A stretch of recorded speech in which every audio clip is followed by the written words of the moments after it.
Hello बच्चों, स्वागत है आपका अपने केमिस्ट्री चैनल एचडी केमिस्ट्री में, जहां पर मैंने आपसे वादा किया था कि मैं बहुत ही जल्द नीट और जेई के लिए केमिस्ट्री का कोर्स लेके आने वाला हूं।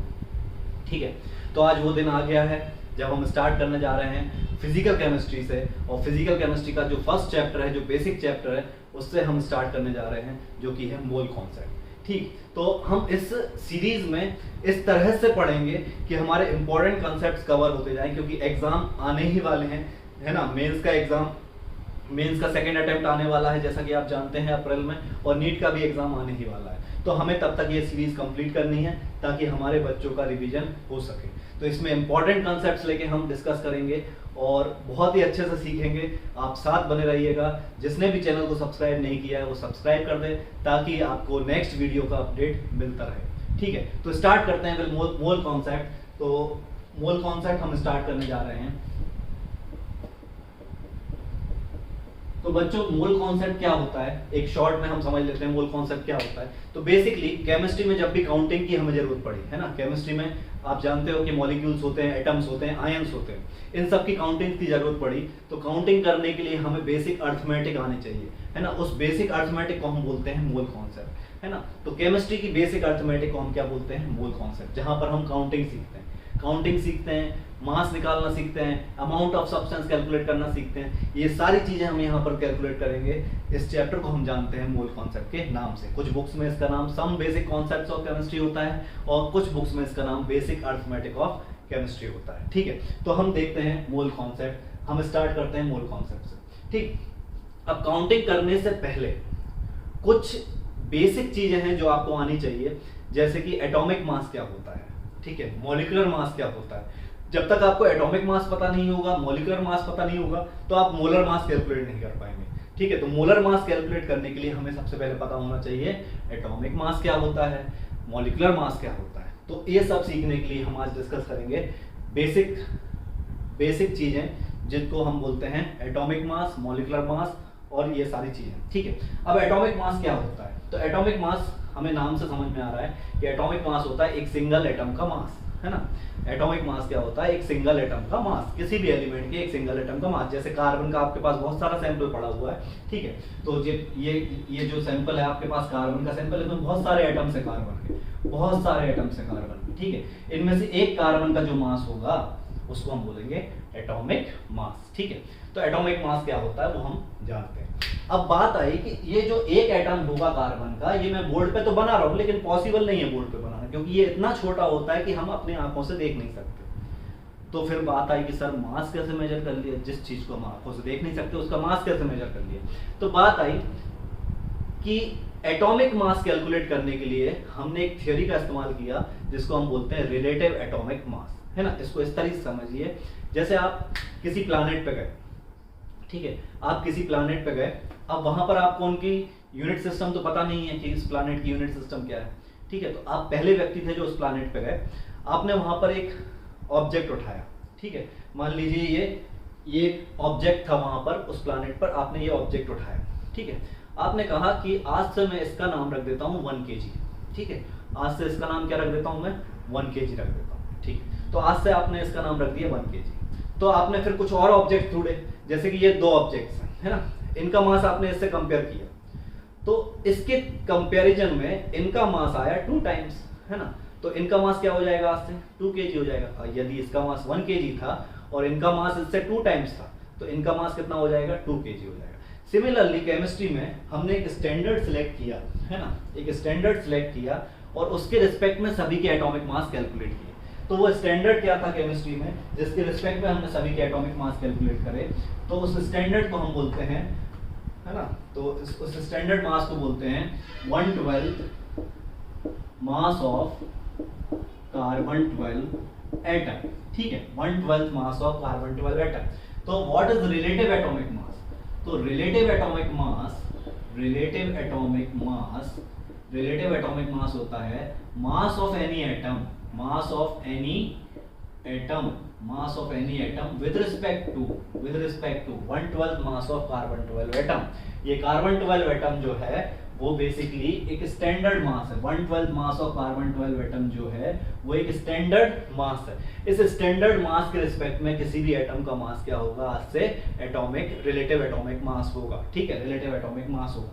तो रिलेटिव एटॉमिक मास को अगर हमें मैथमेटिकली डिफाइन करना है तो relative atomic mass will be mass of any atom, mass of any atom with respect to 1/12 mass of carbon 12 atom, with respect to mass of 1/12 carbon 12 atom। ठीक है, तो relative atomic मास किसी भी atom का ऐसे कैलकुलेट करेंगे। ठीक है, अब ये हो गया वो पत्थर जो हमें उस प्लैनेट पे मिला था।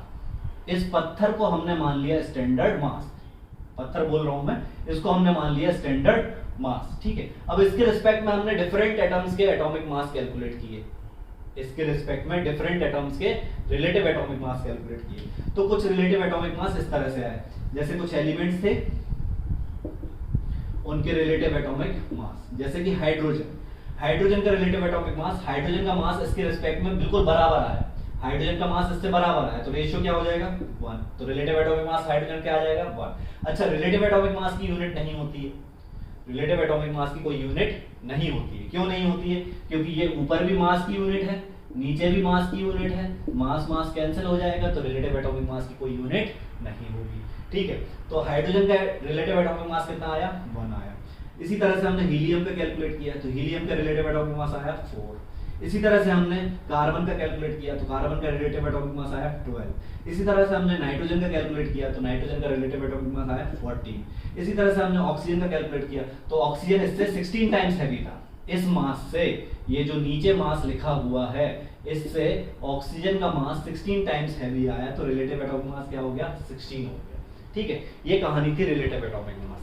अब साथ में क्या हुआ, मैंने इसका नाम रख दिया, जैसे मैंने उस प्लैनेट पे इस डस्टर का मास का नाम क्या रखा था, इसके मास का नाम रखा था मैंने 1 kg। ठीक है, उसी तरह से इस मास को मैं आज से बोलूंगा, इस मास को 1/12 मास ऑफ कार्बन 12 एटम को मैं आज से बोलूंगा 1 AMU। आज से मैं क्या बोलूंगा 1 AMU। तो ये नीचे हो गया 1 AMU। 1 AMU की तुलना में हाइड्रोजन का मास कितना आया था 1 आया था। तो हाइड्रोजन का एटॉमिक मास कितना हो जाएगा, अगर हम एटॉमिक मास की बात करें तो हाइड्रोजन का एटॉमिक मास कितना हो जाएगा वो हम देखते हैं। ठीक है, तो ये नोट कर लीजिए, इसके आगे हम बढ़ते हैं आगे। नोट करने के लिए आप वीडियो को पॉज कर लीजिए और नोट कर लीजिए। ठीक है, नेक्स्ट देखते हैं।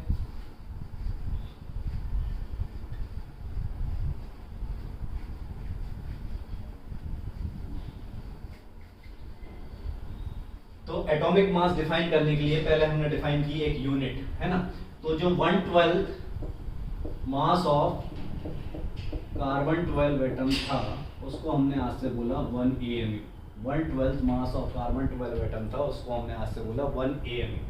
1/12 मास ऑफ कार्बन 12 एटम को हमने क्या बोला 1 AMU बोला। ठीक है, तो इसके रिस्पेक्ट में सभी के मास, जिसका मास 2 टाइम्स हैवी आएगा उसका मास कितना हो जाएगा 2 AMU हो जाएगा।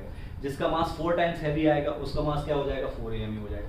जिसका मास 5 टाइम्स हैवी आएगा उसका मास 5 AMU हो जाएगा। जिसका मास 16 टाइम्स हैवी आएगा उसका मास 16 AMU हो जाएगा। ठीक है, तो इसी तरह से जब ही अभी हमने देखा था कि हाइड्रोजन का रिलेटिव एटॉमिक मास 1 था, तो हाइड्रोजन का एटॉमिक मास कितना हो जाएगा,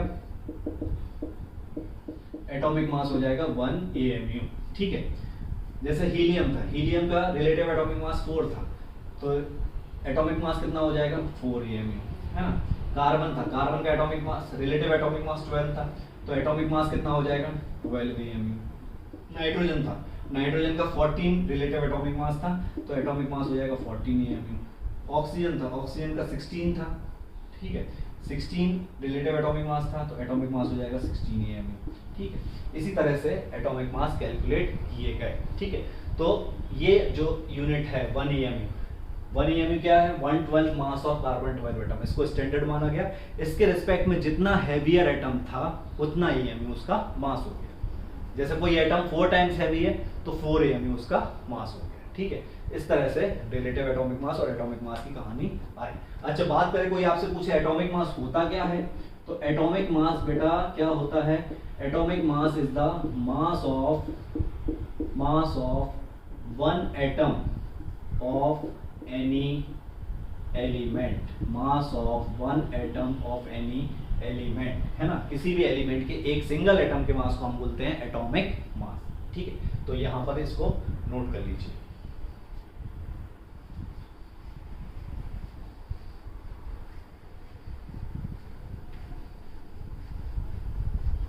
ठीक, आगे बढ़ते हैं। तो मैंने आपको एटॉमिक मास बता दिया। एटॉमिक मास की यूनिट क्या होती है? 1 AMU। AMU के बारे में थोड़ा सीख लेते हैं। 1 AMU, है ना, तो 1 AMU क्या होता है? It is the mass of 1/12 mass of carbon 12 atom. Carbon 12 के 12th पार्ट का मास। कार्बन का एटम जो होता है ना, उसको 12 पार्ट्स में डिवाइड कर दो। कार्बन का एटम जो होता है ना, ये कार्बन का एटम है मान लीजिए, इसको हम 12 पार्ट्स में डिवाइड कर देते हैं। 12 पार्ट्स में डिवाइड कर देते हैं, ठीक है, 12 पार्ट्स में डिवाइड कर दिए, तो उसका जो एक पार्ट आएगा, उसका जो मास होगा, उसको हम बोलते हैं 1 AMU। ठीक है, उसका जो एक पार्ट आएगा, उसका जो मास होगा, उसको हम क्या बोलते हैं? 1 AMU बोलते हैं। तो कार्बन के एटम को हमने 12 टुकड़ों में डिवाइड कर दिया, और जो एक पार्ट है उसके मास को हम 1 AMU बोलते हैं। ठीक, 1 AMU आपको पता है मास की यूनिट हो गई। 1 AMU का फुल फॉर्म क्या होता है? 1 AMU is atomic mass unit, है ना। AMU क्या होता है? एटॉमिक मास यूनिट होता है। तो एटॉमिक मास की जो यूनिट होती है उसको हम बोलते हैं AMU। ठीक है, क्योंकि एटम बहुत छोटा होता है, उसको हम केजी या ग्राम में तो मेजर कर नहीं रहे। ठीक है, तो उसको हम किस में मेजर करते हैं? AMU में मेजर करते हैं, तो उसको हम बोलते हैं एटॉमिक मास यूनिट। अब क्योंकि एटॉमिक मास यूनिट मास की यूनिट है, तो उसको केजी और ग्राम में कन्वर्ट किया जा सकता है। कैसे कन्वर्ट किया जा सकता है? तो कन्वर्ट करने के लिए आपको फॉर्मूले याद रखने होंगे कि 1 AMU होता है 1.66 × 10⁻24 ग्राम। 1.66 × 10⁻24 ग्राम होता है। ठीक है, और केजी में अगर हम कन्वर्ट करें तो केजी में ये होता है 1 AMU = 1.66 × 10⁻27 kg। 1.66 × 10⁻27 kg होता है। ठीक है, 1 AMU कितना होता है? 1.66 × 10⁻27 kg होता है। तो ये आपको याद रखने हैं, ये बहुत काम में आएगा आपको यूनिट कन्वर्जन में, है ना। आगे हम क्वेश्चंस भी करेंगे जिसमें इसका काम आएगा, तो ये आपको याद रखना है, याद होना चाहिए। ठीक है, चलिए आगे बढ़ते हैं।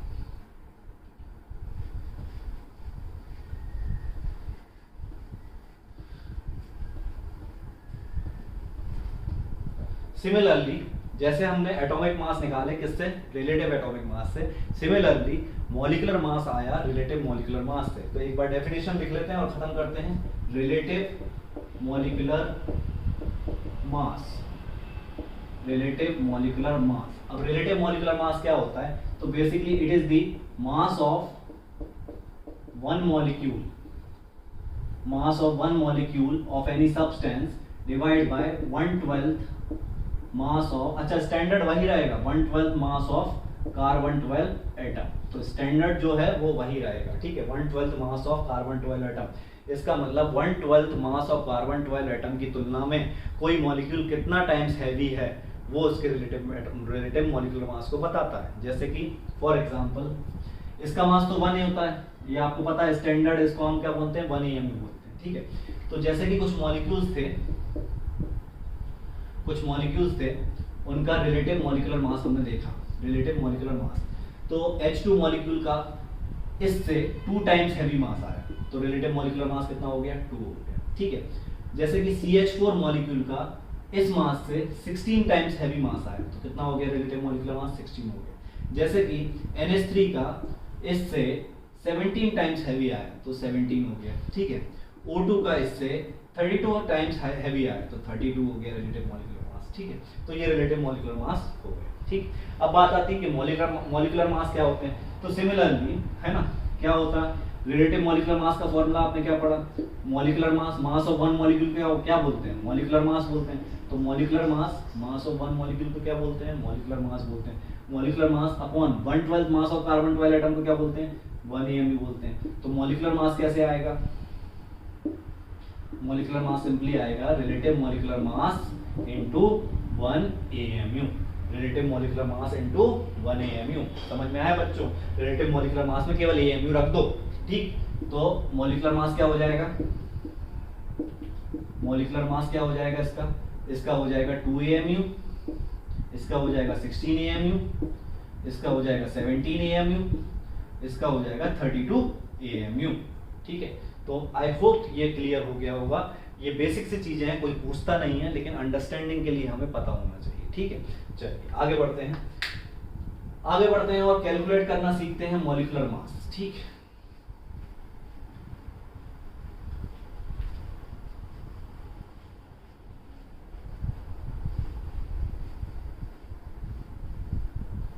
ठीक है, तो calculation of molecular mass, calculation of molecular mass. तो टू कैलकुलेट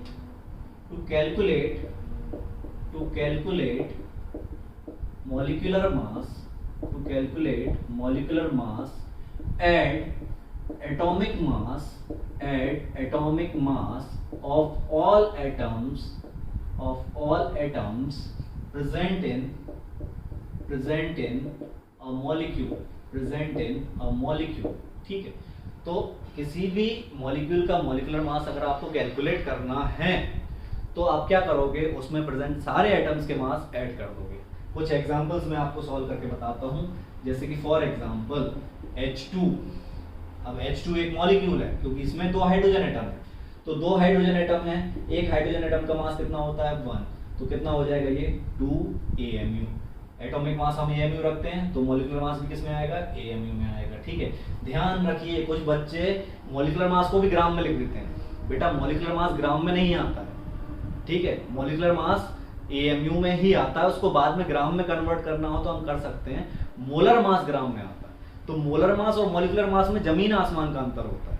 ठीक है, कई बच्चे इसमें कंफ्यूज रहते हैं कि मॉलिक्यूलर मास मोलर मास, तो मॉलिक्यूलर मास और मोलर मास में जमीन आसमान का अंतर है। मोलर मास हम सीखेंगे, लेकिन अभी मॉलिक्यूलर मास हम सीख रहे हैं, तो मॉलिक्यूलर मास AMU में आएगा। हाँ, इसको अगर आपको ग्राम में कन्वर्ट करना है तो मैंने अभी ये फॉर्मूला बताया आपको, उससे आप ग्राम में कन्वर्ट कर सकते हो। लेकिन ये जो 2 है, ये एटॉमिक मास जो रखा है आपने 1, एटॉमिक मास जो 1 रखा वो AMU में रखा है, तो इसकी यूनिट भी क्या आएगी, AMU आएगी। ठीक है, जैसे कि हमें कैलकुलेट करना है CH4 का, तो CH4 में टोटल एटम्स कितने हैं, एक कार्बन का एटम है, 4 हाइड्रोजन के एटम है, तो 1 atom of carbon into atomic mass कितना होता है 12, ठीक, plus 4 into atomic mass of hydrogen कितना 1, तो ये हो जाएगा 12 प्लस 4 16 AMU।